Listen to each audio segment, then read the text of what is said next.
Hill 192, Battle of Normandy, July 1944. St. L. Normandy.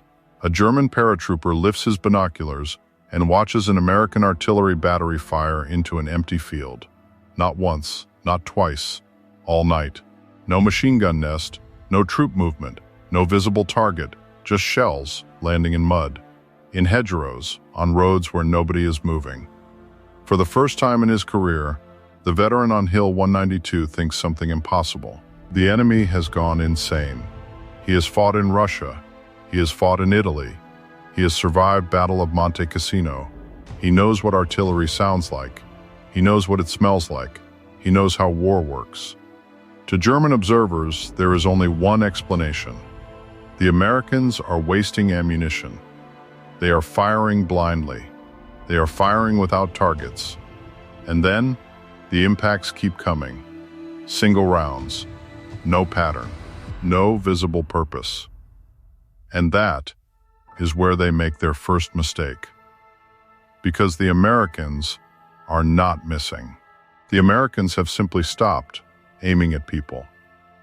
German artillery doctrine was built on precision and on scarcity. The broader German command philosophy, formalized in Truppenführung, rewarded discipline, calculation, economy. A German artillery officer thought in numbers. How many rounds? How many targets? How much effect? How long will the stock last?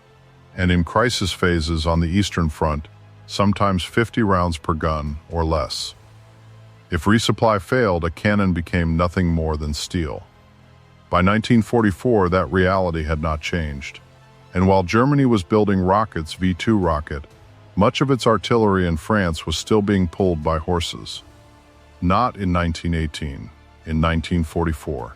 A horse pulls, a horse eats, a horse tires, a horse dies, and a horse does not win industrial wars. So every German artilleryman learned one rule: waste nothing. If you fire, you hit. If you cannot hit, you do not fire. It was logical. It was disciplined. And by 1944, it was already obsolete.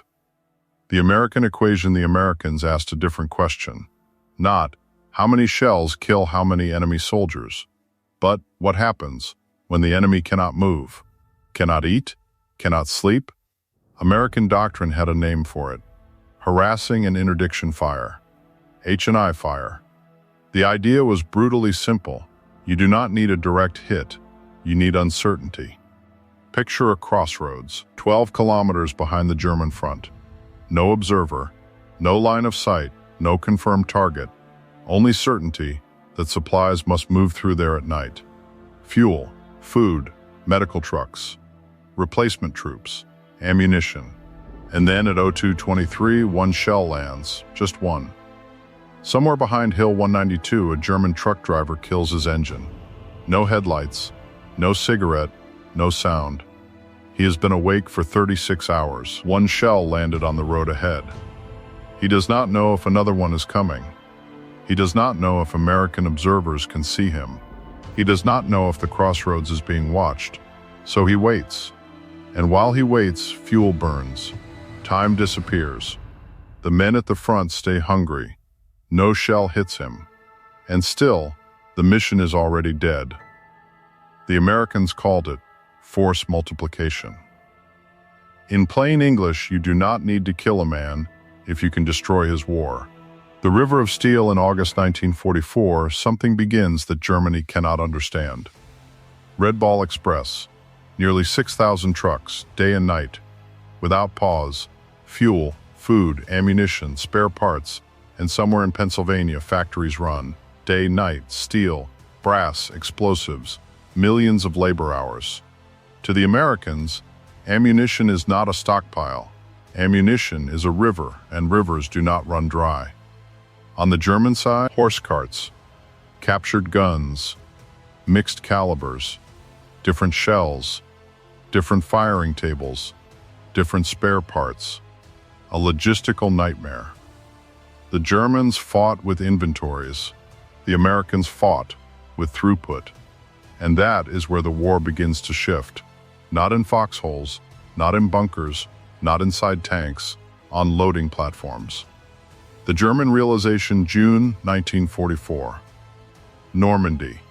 Erwin Rommel sits over another situation report, another casualty summary, another ammunition request, another map, and once again the numbers do not work.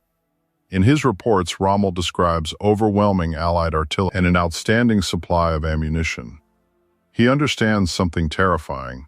You can defeat a commander, you can defeat a division, you can defeat an army, but you cannot defeat an enemy whose shells never stop.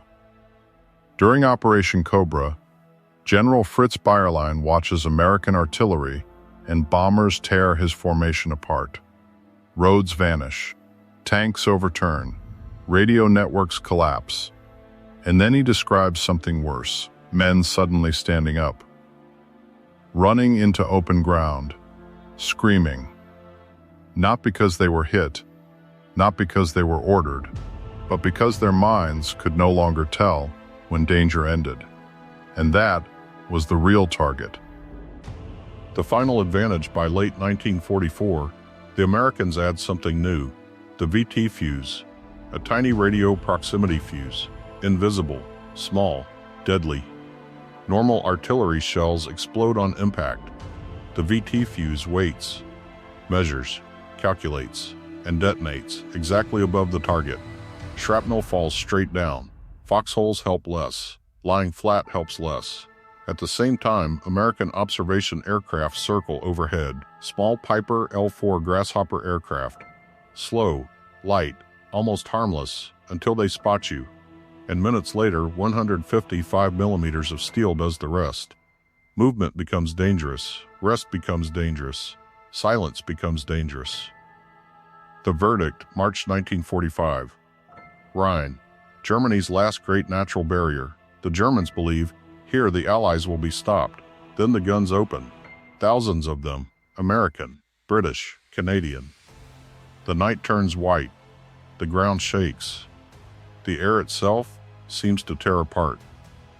Thousands of shells, then tens of thousands. Before the first infantryman touches a boat. And when Allied troops reach the far bank, the resistance is shattered.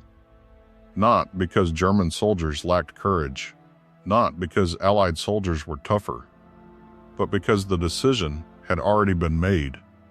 Hours earlier, miles away, in factories, in depots, in truck convoys, in fire direction centers, and inside mines that understood modern war no longer asks, did we hit the target?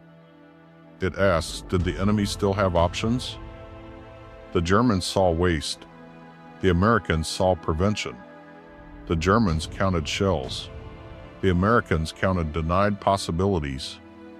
And eventually, Germany did not lose to individual rounds, not to individual batteries, not to individual divisions. By 1945, German soldiers stopped asking where the next shell would land. They started asking if it would ever stop.